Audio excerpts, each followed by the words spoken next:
He just leapt at the opportunity to come out without pants on. It's the only other Jeopardy contestant I've ever been inside, was Watson. That is not the way to Alec Baldwin's heart. Hi, I'm Ken Jennings, and in honor of the Jeopardy postseason, I'm going to be taking a look back at some of my past tournament games.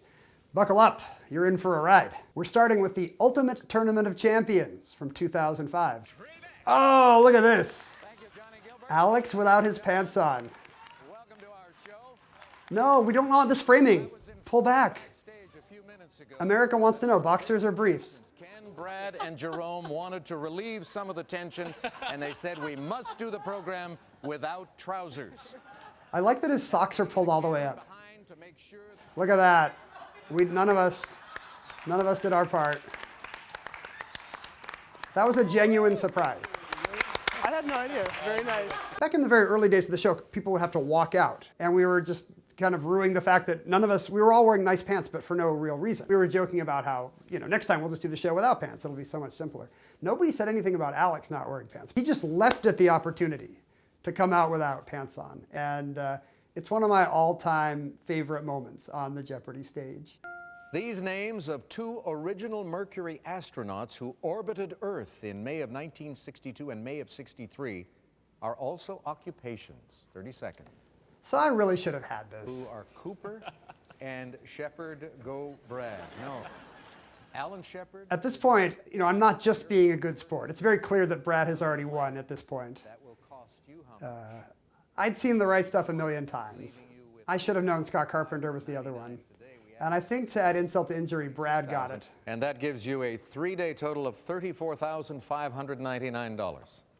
And now we come to Brad. Brad could not be caught at this point. Carpenter and Cooper. And I'll say, go Ken. Brad doesn't want to get one out. Go Ken and go Jerome. It was a great match. You didn't have to risk anything. You didn't. 23,600. Look at that. Not even close. 62,000 your total. That gets bumped up to $2 million. Congratulations.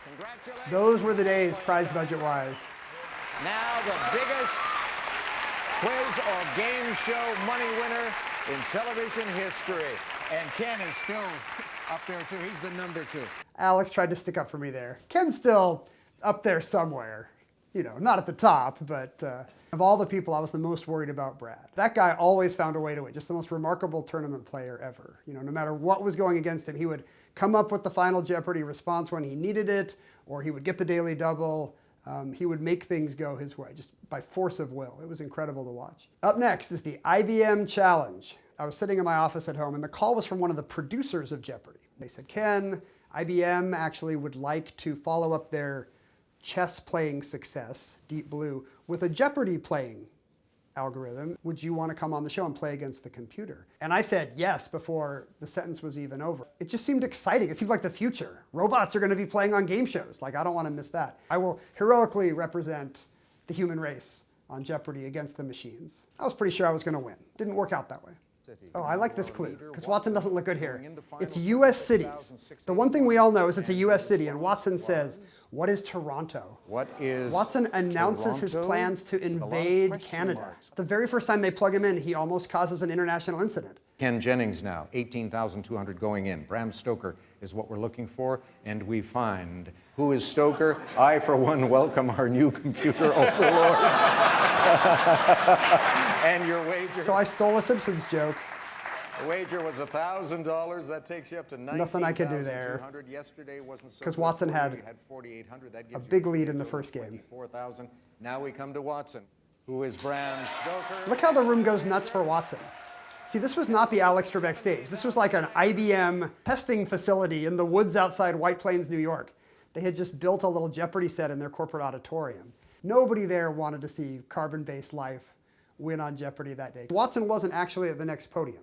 Like the big black rectangle, that's just a widescreen TV turned on its side. It's the only other Jeopardy contestant I've ever been inside, was Watson.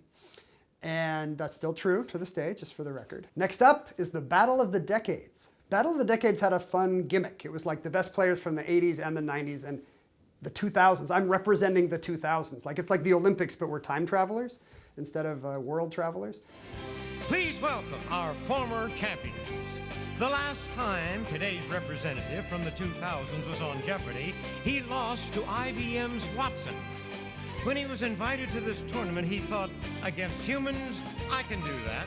From Seattle, Washington, please welcome Ken Jennings. I could have a little more product in my hair. I like when Johnny tells a little story, because then you kind of have to act along. You're doing a little audiobook, you know? If Johnny's like, and then this, but then this, and then in game 2, then you're like, oh, we're sad. Oh, but I'm happy. Oh, I would like to play again. Ken Jennings. I was in the makeup chair on Letterman, and this nameless celebrity, let's call him Schmalik Schmaldwin, he comes up and he says, you won all that money on Jeopardy. Here's my advice. Don't give a penny of it away. You buy jet skis, you buy vacations, you keep it all for you. That actually did happen on Letterman. Like, Alec Baldwin was the guest before me, and that was the bit he did. You don't give a penny of that to charity. Jet skis, vacation. I remember jet skis, for example. Like, that was Mr. Baldwin's wisdom. And he's older and wiser, and I'm sure he wouldn't say that anymore. I also told him my kids really liked his Thomas the Tank Engine movie, and it turns out that is not the way to Alec Baldwin's heart, is to tell him you liked Thomas and the Magic Railroad. In his 2000 farewell, he wrote, Snoopy, Linus, Lucy, how can I ever forget I remember them? this. Ken? Who is Sparky Schultz? Sparky. Charles Schultz. Why am I calling him Sparky? Okay. You were on really close terms. We go way back. Okay. I don't even know. I was reading a lot of Peanuts at the time, and I was like, yeah, people call him Sparky. But I don't know what the point is of pretending that, you know, I have root beer with him every Armistice Day. Do you think there's the advantage of being an intimidating factor for these others? I hope not, because I mean, everybody here is so good. I mean, it's a very different, I notice a huge difference. It really was the age of collar buttons, wasn't it? So but, you know, I've been behind this podium a lot, and I feel really at home here, so I get that. How would you feel over, well, no, we won't. I didn't think that was coming there. That was a big surprise to me, because, you know, over the years, many people had said, hey, you know, you were on Jeopardy so long, maybe when Alex retires, you would be the host. And I would always say, no, that's impossible. Like, that's not how that kind of hiring works. Many broadcasters want this job. And so when Alex did the joke, I was a little taken aback. I was like, well, that's not the joke I would have made there, Alex, but good for you. This is a tough one. He announces that it's tough. Secretary That's intimidating. of State is the category. Here is the clue, ladies and gentlemen. Serving 160 years apart, these two Secretaries of State are the only ones who never married.